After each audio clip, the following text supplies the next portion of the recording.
con Carlos De Ángeles, que es sociólogo y analista político, y Lairo Navarro Moreno también. ¿Cómo les va? Bienvenidos. Hola, ¿qué tal? Muy buenos días. ¿Qué lectura se hace? Bueno, es una elección compleja y hay que ir estudiándola paso a paso porque evidentemente hubo una elección en las provincias donde Cambiemos le fue muy bien, caso Córdoba, Mendoza, incluso en provincias históricamente Neuquén. Peronistas. Neuquén, Movimiento Nacional, Neuquén es la primera que pierde En la historia. en la historia. La Pampa es una provincia Es siempre un bastión peronista, sí. Después Santa Cruz, Jujuy. Y luego hubo una contrasorpresa que fue a último momento, Rossi ganando Santa Fe, que todo el día fue que iba ganando Cambiemos. Y perdió Rodríguez en San Luis. Y perdió Rodríguez, Por ganó primera vez del Poggi. 83. Poggi era una carta de recambio de los Rodríguez A, y bueno, como en las películas romanas los traicionó, y ahora se asoma. Yo creo que hay una reconfiguración del mapa político a nivel nacional, y los peronistas van a tener, los gobernadores van a tener que pensar muy bien cómo juegan de acá al 2019. ¿Vos qué opinás? Yo creo que para mí el dato más relevante es hay una especie, llamémoslo, profundización de la grieta, digamos, de la división en dos espacios políticos. El dato más nítido de toda la confusión de ayer y toda la cantidad de casos y situaciones distintas es que los que en general peor le fueron es a Lustó en la ciudad, a Massa y Stolbizer en la provincia, a el del azotismo en Córdoba, al socialismo en Santa Fe, al movimiento popular neuquino que decías vos. Es decir, todas las terceras opciones en general fueron deglutidas, así exagerando un poco, por la división entre peronismo o Cambiemos. Y bueno, y el tema de la provincia de Buenos Aires expresa un poco esa situación tan de empate y de dividido, de espacio dividido en dos de la política actual. Y por delante creo que está lo que dice Carlos, que es bueno cómo a partir de eso se reconfigura, porque esa situación te implica que vos te tenés que poner de acuerdo incluso la fuerza.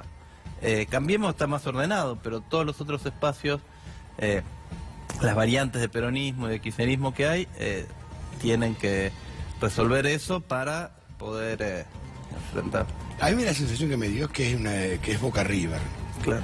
La gente vota Boca o Boca River, porque realmente es una fractura, ¿no? Coincido. Y también la sensación que uno tiene es que no se ha convertido el peronismo, no ha sabido tener un sucesor. Y esto es grave. Sí, y Como yo fuerza noto, política. coincidiendo acá con el colega, también hay como un cansancio sobre ciertas formas del peronismo, y esto se ve mucho. Y de expresión. Claro, sí. Hay un modo discursivo que... Hay un modo discursivo que la sociedad ha dicho Basta. que no quiere más. Ahora, en la elección de la provincia, a la que no me hice referencia, fue una elección que no es por el Congreso, son dos proyectos distintos. Cristina expresa un proyecto de una sociedad donde el Estado tiene un rol fundamental en la redistribución, y Cambiemos plantea que el rol ese lo tiene el mercado.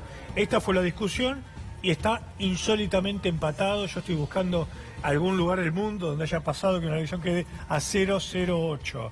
Pero igual falta todavía escrutar votos de La Matanza. Faltan 5%. Claro, que es la tercera sección. Claro, que es donde creo que ahí va. fuerte el PJ. Cristina va. Pero más allá De de todas maneras, que puntito. es un empate técnico. Claro.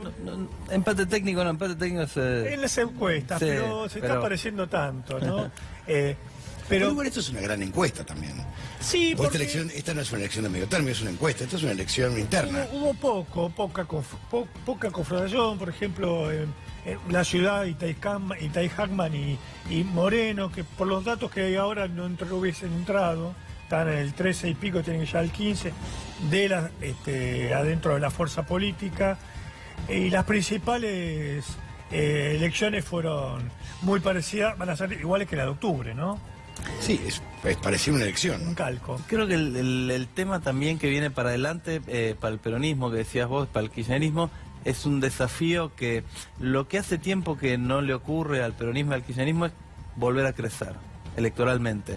Es como que tiene una situación de resistir con aguante, digamos, de tratar de sostener ese tercio, un poco más de un tercio, que puede tener en distintas provincias, en la provincia de Buenos Aires. Lo que no logra ese espacio, que es uno de los dos espacios principales de la política argentina, es, como vos decías, encontrar otras formas de hablar, otras imágenes. Recambio, cuestiones que permitan volver a crecer, incluso a interpelar, a lograr, a identificarse con el descontento social que genera el macrismo. Fíjese un dato que también que no es menor, ¿no? Los expresidentes siempre volvieron al Senado. Hablamos de Alfonsín, Carlos Menem, bueno, Duhalde no fue por elecciones, y de la Rúa, bueno, pues sabemos cómo terminó, y ahora Cristina quiere volver al Senado. O sea, hay un no recambio de caras, de personajes. De acuerdo. En otros países el presidente se va a su casa y se va. Hace sus 2 mandatos y se va a su casa, queda como consultor del partido, una persona que se dedica a dar conferencias en el mundo. Por ejemplo. Aquí en la Argentina no se retira nadie, Macri está pensando en su reelección, y acá bueno, hay que ver algunos gobernadores peronistas que van a tener que pensar si se pliegan a Cambiemos o realmente se ponen los pantalones largos de construir un partido nacional. No se puede competir contra un partido que tiene la Nación, provincia de Buenos Aires, la ciudad de Buenos Aires. Los recursos son incomparables. Incomparables. Yo igual una última cosa, creo que, sin embargo, es cierto que es necesario renovar liderazgos y que tiene que haber nuevas caras y nuevos... pero todavía Cristina creo que no solo que no agotó su liderazgo, sino que incluso para que puedan crecer esos nuevos liderazgos, queda algo por dar, digamos. No es difícil pensar en que la ausencia de Cristina va a ayudar a que eso ocurra. Me da la sensación de que más bien va a ayudar a generar más... Pero consideramos que puede ocupar distintos roles, ¿no? Claro, porque si ella... Yo no sé si ella quiere ser candidata. Si ella, claro, si entramos en esa discusión 2 años, es candidata, no es candidata, es candidata, no es candidata, creo que en esos 2 años Cambiemos va a... para mí es parecida a la elección del 95 de Menem. Cuando Menem gana en el 89, era con la revolución productiva del salariazo, nadie sabía muy bien qué era. Nadie. Cuando Menem gana la reelección en el 95, todos sabían de qué se trataba. Las privatizaciones, el programa neoliberal, y gana. Me parece que no hay para decir, voté y no sabía que votaba. Igual, ¿no? yo tengo una sensación, hay que hacer mucha memoria, ¿no? Siempre la primera de medio término ganó el oficialismo. Siempre, históricamente. La primera sí. Salvo en De la Rúa. De la Rúa fue De la Rúa fue una cosa particular porque el Senado se votaba con la nueva Constitución. Sí, me acuerdo. Se renovó todo, pierde, y ahí pierde la Cámara de Senado, pierde la presidencia provisional, claro, que lo nombran a puerta. Salvo siempre, históricamente, el 85 ganó, me acuerdo en provincia estaba Moró, capital estaba Stubrin, la de Menem también ganó en provincia y capital. O sea, siempre el medio término le dio un espaldarazo al oficialismo. La primera, digo. En eso esta creo que es la más ambigua. Es la más... Pero respecto de la Rúa, claramente es mejor, digamos. Ahí creo que por ahora vendría superando un fantasma el oficialismo, ¿no? Claro que sí. Pero vos podrías sumar Unidad Ciudadana con justicialismo, como está en el mapa, a UNIAC, yo creo que no. A Mansur, a Urtubey. Yo creo que estamos, más que grietas, yo llamaría unitarios y federales, porque estamos ahí, es un nivel de confrontación tan fuerte. Sí. En la Argentina, históricamente, ¿viste? No había confrontación, antiperonismo, peronismo, antirradicalismo, radicalismo, conservadores, radicales. Históricamente he vivido procesos así, enfrentamientos terribles. El final de ayer muestra algo de eso, es decir, la dificultad para aceptar un ganador o incluso para poner el tema entre paréntesis.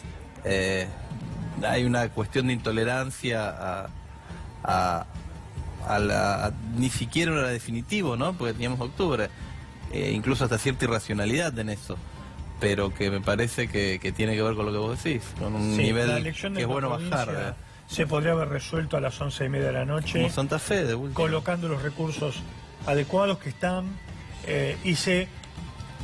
aunque digan que no, fueron enviando en el interior de la provincia, donde obviamente a Cambiemos le fue muy bien, duplicó en algunos lugares y dejó para el último momento la tercera sección electoral. Vamos ahí, mira, es la más cercana de la ciudad. La tercera sección. Vamos a mostrar ahora las placas, cómo está la tercera sección electoral. ¿Qué es la clave? Convengamos que es la clave.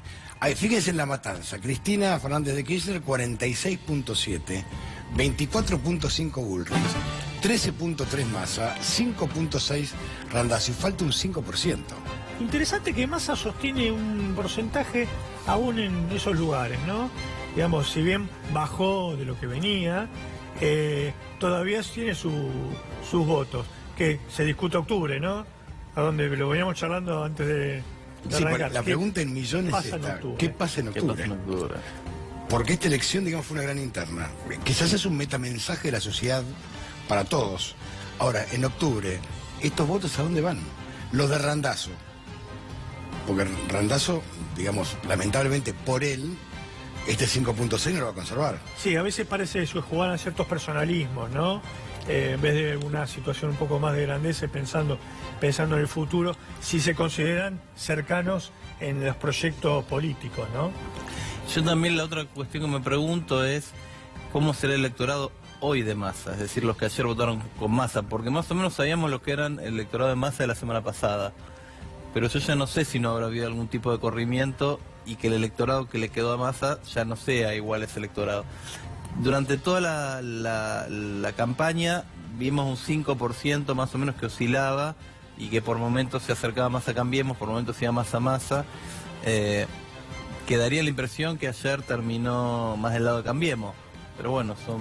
Sí, lo que pasa es que Massa se ha reinventado, ¿no? Sí, uno es temeroso de decir, no, bueno, se terminó porque 2013 arma un partido en 3 meses y gana Provincia de Buenos Aires. 2015 sostiene la presidencial y ayer baja 5 puntos. Pero entonces es difícil arriesgar. Entiendo que votos de Stolbizer pueden ir a Cambiemos. La sensación que tengo yo es que ninguno, salvo Cambiemos, salvo el PRO, han construido un partido político. Claro. En su momento lo construyó Kirchner, heredado del Partido Justicialista. Macri construyó, pero el resto no.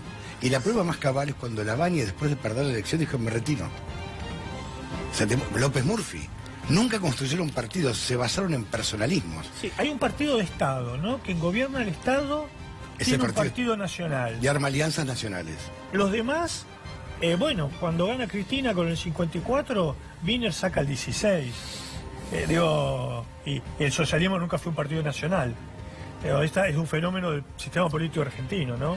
Y otro también es llamativo que en Quilmes, Cristina Fernández tiene el 37.3, Bullrich 32.5, Massa 13.6, Randazzo 6.1, cuando, recordemos, en el 2015, Martiniano Molina gana. Se impone sobre un PJ histórico de Quilmes, ¿no? Pero, sí, el Bárbaro Gutiérrez pierde una elección inesperada, ¿no? Pero Scioli ganó. En Quilmes sí. Fue más una cuestión local la de Martiniano, trabajaba ahí. La de Quilmes, la del municipio, la del triunfo de Martiniano. Se repite bastante. Quilmes es un municipio que da bastante la media del conurbano, con mucha exactitud. Y estos mantiene esa tendencia. Quilmes es un electorado muy heterogéneo, donde tenés Solano, donde gana el peronismo por diferencia tremenda, y el centro de Quilmes y de Bernal, que es lo opuesto. Claro, mucho más parecido a la capital. Está Jorge Tayán en línea. Jorge, ¿cómo le va? Buenas tardes. Jorge, ¿me escucha? Sí, un poco lejos. ¿Ahora me escucha mejor, Jorge? No, muy lejos todavía. A ver, vamos a ver si le podemos levantar un poquito el volumen. A ver. ¿Me escucha mejor, Jorge? Sí, pero bajo. Bueno, intentémoslo. ¿Cómo le va? Buenas tardes. ¿Cómo estás, Alberto? Jorge, bueno, ¿qué lectura hace de la elección? Y esto que falta cargar un 4,5, 5% casualmente de la tercera sección electoral, ¿no? Sí, bueno, la elección, vamos a hablar de la provincia de Buenos Aires, Sí. es una elección evidentemente reñida, pero me parece que claramente han manipulado los datos para evitar que se supiera anoche lo que es obvio, y es que finalmente el Frente de Unidad Ciudadana, que encabeza Cristina, ganó las elecciones, ajustadamente, pero ganó las elecciones de la provincia de Buenos Aires. Toda la carga fue muy manipulada, y cuando se estaba invirtiendo la tendencia la detuvieron, ¿no es cierto?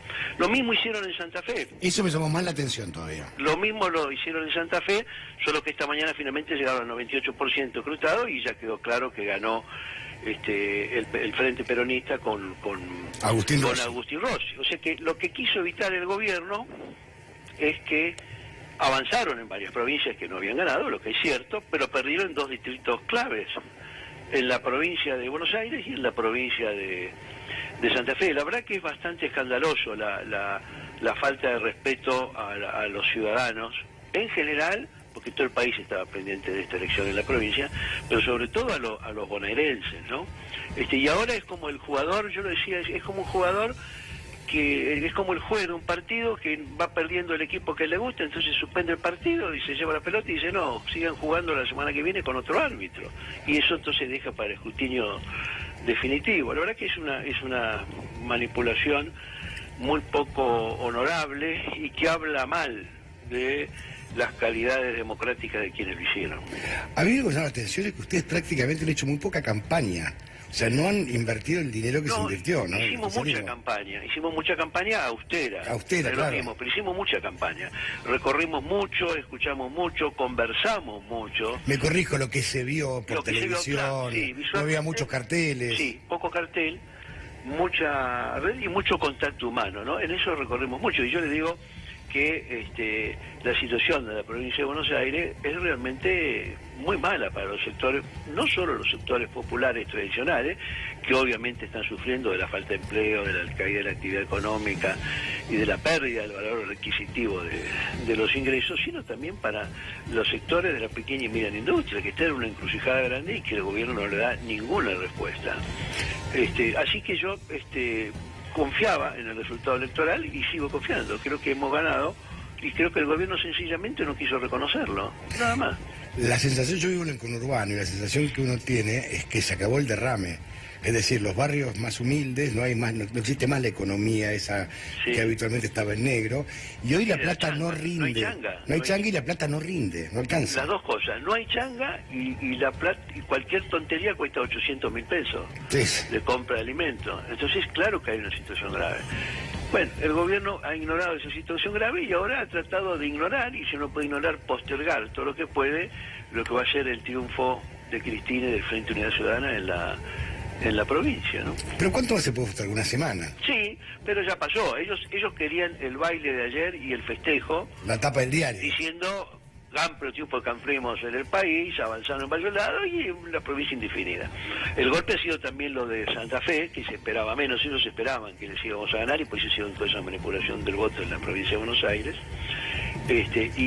Pero creo que esperaban menos lo de Santa Fe, porque finalmente son 2 distritos grandes y muy fuertes, son 2 de los grandes. Ellos ganaron en la capital federal muy bien, se suponía en la Cava, y ganaron en Córdoba. O sea, de los 4 grandes distritos, 2-2. Pero creo que el golpe en Buenos Aires es grande, porque es el distrito emblema que ellos habían ganado con María Eugenia Vidal y todo el peronismo, y resulta que ahí han perdido. Y como han perdido, no han querido reconocerlo, y como la diferencia era poca, lo mandan al escrutinio definitivo.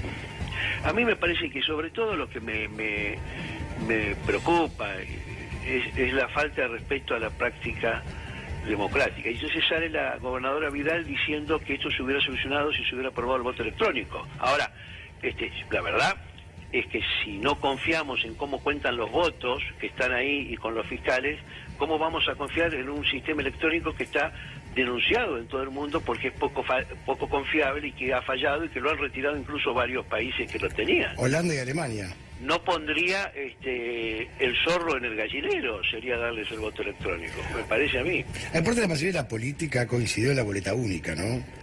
Claro. Más que en el voto electrónico. Exactamente, no, pero bueno, ellos siguen insistiendo con eso, con lo cual la verdad es que ha habido una manipulación fea, hay una sensación de falta de de voluntad de respetar la decisión, así que bueno, todos los fiscales y toda la ciudadanía tienen que estar muy atentos al escrutinio definitivo. Pero, repito, con esto de la posverdad y mostrar el éxito ayer y que no importe lo que es la realidad, no es un buen antecedente, es un mal antecedente. Le mando un abrazo, Jorge, gracias como siempre. Gracias. Ahora vamos con Jorge Tayana. Bueno, yo la verdad que a veces me sorprende mucho el tema del Boca River, ¿no? Realmente me parece que la Argentina entra en una división que siempre terminó con sangre, unitarios federales, con golpes de Estado. Me parece que no es conducente. Esto de blanco-negro, cuando hay una gama de colores lindísima en la vida, ¿no? Sí, esta cuestión de confrontar es medio constitutivo de la historia argentina, ¿no? De ser argentino. Sí, sí.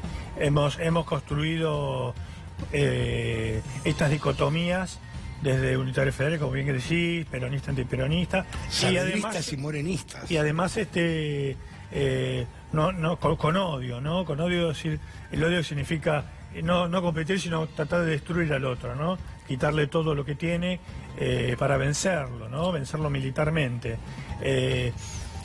Eso está en la sociedad, no solo en la clase política. Si no pensaríamos que la clase política... No, es un tema social. Son marcianos que es un tema social de nos la invadieron. La sociedad argentina construye y algo que también estaba mirando de unos trabajos propios que estuvimos haciendo, hay voto convencido de votar al macrismo. No solo que no vuelva Cristina, sino un apoyo político e ideológico. De gente que no le va bien, por eso te decía pero aún lo va a apoyar. Pero Macri supo construir. Vamos a ver una placa más Lanús. Hay casi un empate técnico, 34.8, 34.7, 14.5, 5.7. Esto es técnicamente un empate. Es empate. Porque esa cifra falta entre un 3.40% del padrón. Vos que estuviste en la zona sur, ¿cómo analizás este voto? Porque Lanús se va ganando, Grindetti le gana a Darío Díaz Pérez, ¿no? Le gana el PJ, histórico de Lanús. Ahí creo que también el caso, tanto como de Quilmes como de Lanús, del 2015, fueron cuestiones más locales que pesaron. La gente corta boleta, eso no masivamente, o a veces sí, pero hay esas brechas. Bueno, fíjate un dato no menor. Si vemos diputados de La Matanza, buscate, Marcia, diputados de La Matanza, la diferencia entre diputados y el senaduría hay unos 8 o 9 puntos de diferencia. ¿Sí? Es muy alta. Buscate bien La Matanza, así ponemos senadores y después diputados. Es una diferencia muy amplia. Ahí hubo corte de boleta, importante corte de boleta, porque lo local quizás pesó más o porque estaba Espinosa. O sea, hay un corte de boleta importante, hay más votos a senador de Unidad Ciudadana que a diputados. Sí, es un fenómeno interesante y da mucho, va a haber que estudiarla mucho los resultados, porque también si uno mira el mapa, lo que hablamos de San Luis. Mira, ahí tenés La Matanza. Fíjese, Cristina Kirchner 46.7, Bullrich 24.5, Massa 13.3, Randazzo 5.6. Ahí coincido con ustedes cuando dicen Massa se va manteniendo. 13 puntos. Sí, en un momento difícil. Fíjate diputados, ahí vamos a ver en diputados. Sí, bueno, con el tiempo. La diferencia es muy importante, son 6-7 puntos. Que en La Matanza es una barbaridad. Es muy importante la diferencia, como también es muy importante esto, y por eso también es llamativo que falta cargar un porcentaje importante del padrón. Y es un porcentaje alto. La tercera es muy importante, es la zona más populosa. Creo que es La Matanza y Loma de Zamora, ¿no? No, La Matanza por sí. Sí, el otro incógnita es el rol de Randazzo, porque con un 5%, muy difícil construir desde ahí, pero tiene capacidad de restar. Eso es... A uno y a otro. Claro. Entonces, ahí cuál es el rol de Randazzo, cómo va a jugar, cómo se va a posicionar, va a estar simpático con el gobierno, va a intentar hacer un arreglo con Cristina. ¿Qué piensa? Eso es una incógnita que va a ser también difícil. tuvo mucho problema, digamos, dentro del Frente Armado por Randazzo con Isi, que proscribió prácticamente tanto a Burlando, a Isi, y lo cuestionaron mucho a Randazzo. Sí, sí, y se sostuvo con el apoyo de algunos intendentes. Lo que pasa es que los intendentes en octubre no pueden tener un 5% en sus concejales, No. porque significa que va a tener problemas. Y ahí, Pierde el Consejo Deliberante. por supuesto, y hay destituciones. Claro. Ahí, ¿no? Se abre una ingobernabilidad de esos distritos. Hoy me decía un colega tuyo, hacía la cuenta de la diferencia entre el 34 y pico de Cristina y el 37 de la última elección de octubre, y casi que vos podés decir esos 2 o 3 puntos pueden estar ahí en randazos, ¿no? Es probable, pero yo me quedo con lo que decía usted, ¿no? También el rol que va a jugar Massa, el votante de Massa, el votante Randazzo, ¿a dónde va a ir? Y determinado voto de la izquierda. Sí. Sí, ¿Cuál va a ser el papel que va a después jugar? hay un montón de agrupaciones que no llegaron al 1.5, pero que son una gran cantidad, ¿no? Porque también esta cuestión, se han presentado listas con La de 5.000 Biondini casos. es impresentable. Las de Biondini. Claro, y no llega a 2.500 votos. Realmente son cosas inconcebibles. Hay que ajustar un poco, poner unos pisos un poquito más altos para la constitución de los partidos, porque confunden traer un cuarto oscuro con 40 listas, ¿no? Y listas largas. ¿Sabe quién fue el que dijo eso hace muchos años? Carlos Fait. Le advierte a la Cámara Electoral, tengan cuidado, porque esta creación de tantos partidos políticos es un buen negocio pyme para algunos vivos. Claro, sí, sí. Negocio para los que hacen por lo menos boletas, ¿no? Porque la cantidad de recursos que se van en tener boletas para toda la provincia, como si todos los fueran a votar, hace que, pero si uno junta todos esos, hay una cantidad de votitos. Fíjate, Unidad Ciudadana, esto es la tercera sección, ¿no? 1.228.000, 39,45. Mira la diferencia con Cristina. Cambiamos 890, 837. La diferencia también, inclusive hasta con Esteban Bullrich. Bueno, después el resto de un país, 13,88, se mantiene Massa siempre en el mismo y Randazzo siempre en 5,29. Eso es para diputados. Para diputados. Y para 42%. 46 para Senado. 2 puntos y pico. 46. No, 46, 7 puntos. No, 46 era la matanza, ¿eh? La matanza Esta es solo. la tercera. Fíjate la tercera solo, a ver. La tercera 41.8, creo que 41.8, bueno. 2 puntos y pico. sí. Pero en la tercera, 2 puntos y pico, No. suma. Es un corte de Bueno, boleta ella importante. Cristina arriesga a poner a Fernanda Vallejos, que no es muy conocida, pone en la lista a Salvareza, pone en la lista al propio Espinosa y Scioli quinto. Por ahí hubo mucha gente que prefirió irse a Solá como alternativa, ¿no? Igual yo digo, Massa se conserva como, me quedo con la palabra de ustedes, ¿no? Siempre en un 13%. Sí, tienen una homogeneidad ahí. Un desafío a construir un partido de verdad a nivel nacional, porque si no, quedás en esto. No quiso construir un partido. Cuando él arma el Frente Renovador, tenía intendentes incluso en otros lugares y no quiso armar un partido nacional. Quizás pensaba que era mucho esfuerzo, que era mucho recurso, pero bueno, en Capital Tombolini estuvo cerca del 4, que fue lo más próximo a su representación, pero si no, es un partido local, no pasa de ahí, ¿no? La dificultad de Massa es, me acuerdo un personaje de los Desmond, que era que soportaba el electromagnetismo, y él está como tironeado entre dos polos, logra sostenerse del 13, pero creo que con costos grandes, y si uno va a los números precisos, en realidad Margarita Stolbizer y Massa creo que sacaron alrededor del 25% en la última elección. Entonces, es cierto que resiste bastante Massa, pero es una tarea ardua. Ardua también que le cuesta encontrar un lugar político, porque está cada ley que tiene que votar, cada posición que tiene que tomar, es un desgarro por un lado o por el otro. Sí, la decisión de Massa de apoyar toda la primera parte del gobierno llevó a algunos a decir voto directamente a Cambiemos, ¿no? Claro. Siempre es una incógnita cómo negociar leyes sin quedar del otro lado. Porque en la Argentina obviamente no hay esta cultura de los acuerdos, porque después te dicen, bueno, vos le permitiste a Macri arreglar con los buitres, permitiste tal ley o tal ley, ¿no?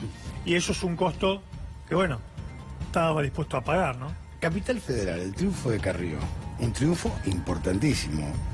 un triunfo más del 46% de los votos, es una barbaridad. Debe haber sido la mejor elección del PRO, ¿no? En Capital Federal, sin balotaje.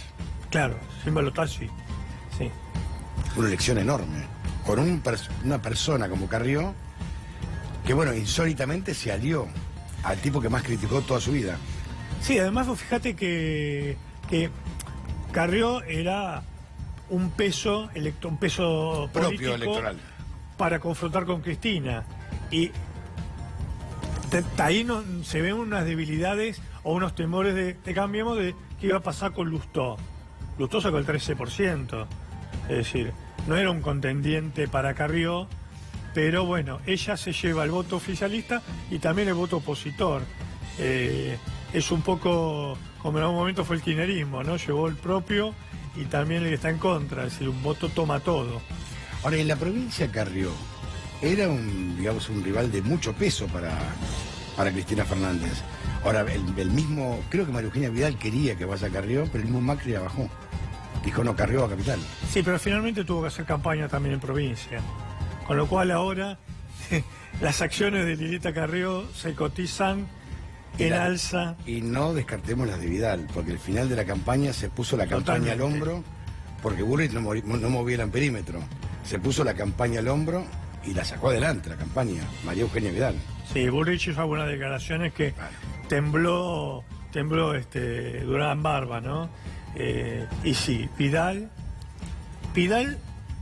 es empática, cómo se relaciona, las cosas que dice. Creo que tiene un discurso populista en el sentido de... que llega, el Estado soy yo, voy a ir a tabla, a veces primera persona, cuando habla del Estado, tiene un discurso distinto a Macri. Macri siempre,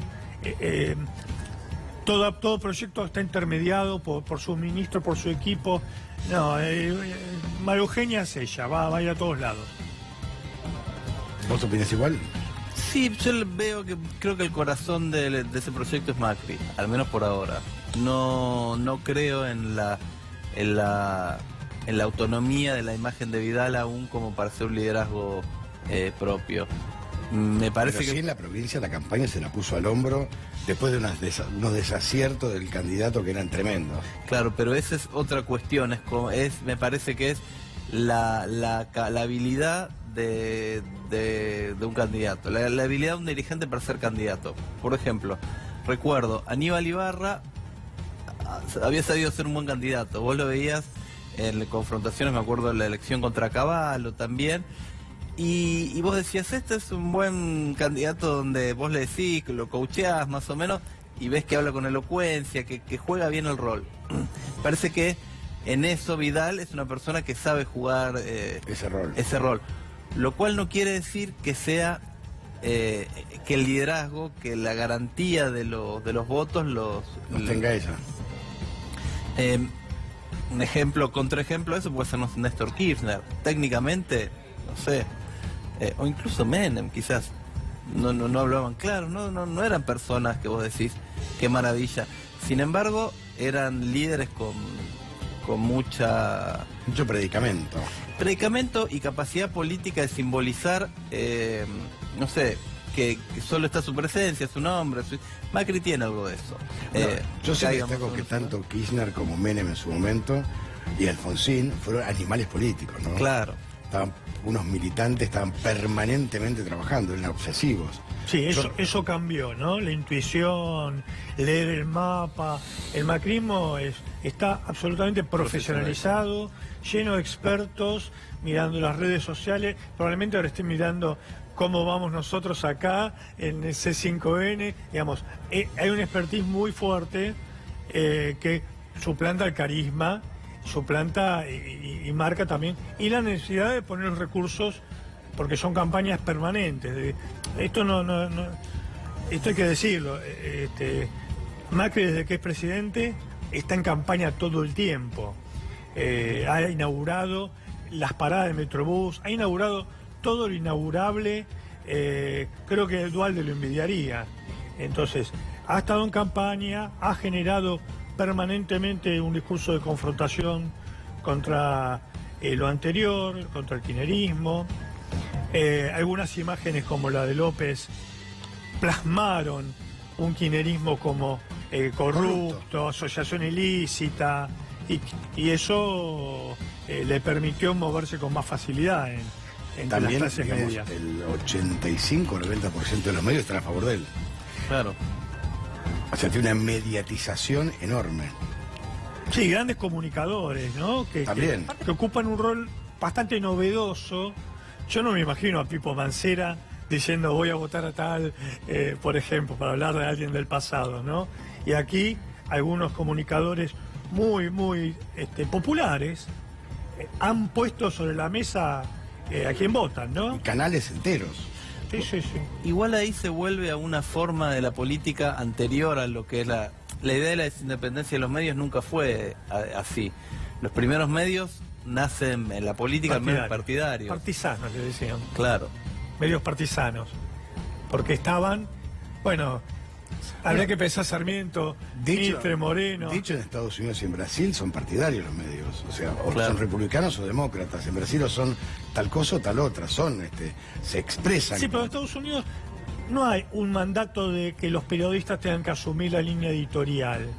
No, hay es cierto. mayor contingencia. En cambio acá las líneas editoriales son las que se le pide prácticamente a todos los... Muchos por propia integrantes. voluntad también, ¿eh? Y para que funcione bien tiene que funcionar así. Porque si vos pones a contranatura un periodista que quiere decir otras cosas, me imagino que no funciona. Pero también puede ser imparcial. Totalmente, claro. Digamos, claro. la función del periodista es ver la realidad de un modo imparcial. Claro. Y realmente acá se ve todo sesgado, o blanco-negro. Y la gama de colores es inmensa, y nosotros vemos en colores también. Sabes que eso que decís me parece muy importante y me hiciste acordar a lo que decías hace un rato, esto de la gama de colores y el boca arriba. Si uno se toma en serio la tarea de que puede ser bueno ir encontrando espacios, centrar un poco más en la política argentina y menos generar posiciones irreconciliables, esa es otra de las tareas, porque esta cuestión tampoco la hacen solo los políticos. Hay una parte central que es de los políticos, crear la política, definir, tomar decisiones, construir consensos. Pero hay otras partes que también, hay otros roles que le tocan a la sociedad en general, a los periodistas, nos tocará a nosotros algunos también, que tienen que ver con la construcción de las posibilidades de que existan lugares para transitar que no sean solo de un lugar o de otro. Pero fíjate vos que también, digamos, hay una realidad que no la puedes negar. Vos no puedes negar que este país tiene un 30% de pobres. Claro. No se lo puede negar. Sí, lo que pasa es que cuando Macri, por ejemplo, dice la Argentina no funciona, la Argentina está trabada, Es estamos el todos de presidente. acuerdo con eso. Pero él es el presidente, no lo puede decir. Él es presidente y también opina sobre su presidencia, extrañamente, y opina sobre la sociedad, ¿no? Pero esos son los momentos más empáticos que tiene, porque coincidimos que para hacer un trámite es muy difícil, para hacer trámites con el Estado, que la Argentina se ha trabado, que el empleo no crece, un montón de caracterizaciones que tiene razón, pero uno espera que la política lo resuelva. O el Estado. Y el Estado. Pero hay una capacidad interesante de Macri, compleja para el peronismo, para el no macrismo, que es, hay uno de los, así como se habla de izquierda y derecha, que lo que divide a la sociedad es ese clivaje, pues hay otro tanto más fuerte que ese, que es el que divide a representantes, representados, a la política, de la gente común, todo eso. Y Macri tiene una capacidad importante de correrse el lugar de la política. De hecho, el discurso más bien liberal de él es un discurso que lo permite hablar de la política con una genialidad Mirándolo de impresionante. Eso le genera esa empatía. Ahora, eso es, digo, muchas veces lo pueden hacer el periodismo también, de muchos lugares se puede hacer. Eso genera una dificultad que tarde o temprano la política es necesaria y los problemas tienen que tener un responsable. Entonces, me acuerdo un caso clarísimo que vi cómo hacía eso con el rabino Berman, ¿no? El ministro, cuando una acusación después de estar una semana, no sé si estaban prendiendo fuego los bosques o qué, le preguntaron y la reacción de él fue echarle la culpa al gobernador. Y empezó a hablar del gobernador, los políticos, los que hicieron esto, y era bárbaro porque corrió mágicamente en lugar de la responsabilidad de él, lo puso afuera, y él era un indignado como la persona que estaba mirando del otro lado, pero en vez de indignarse con él, señalaba para otro lado, y parecía que todos decíamos, no, vamos corriendo a buscar a Claro. ese. Entonces, hay que ver ahí Alejandro Rosichner explica ese núcleo que se autodefine como pospolítico, posideológico, como que están fuera de la disputa política, lo cual es una parte de un relato, porque si participan de elecciones están en plena disputa política, pero cuando tienen que presentar los resultados, hacen estas cuestiones, ¿no? La culpa es de otro. Muchísimas gracias a los dos, ¿eh? No, faltaba más. Hacemos una pausa, ya venimos en 2 minutos.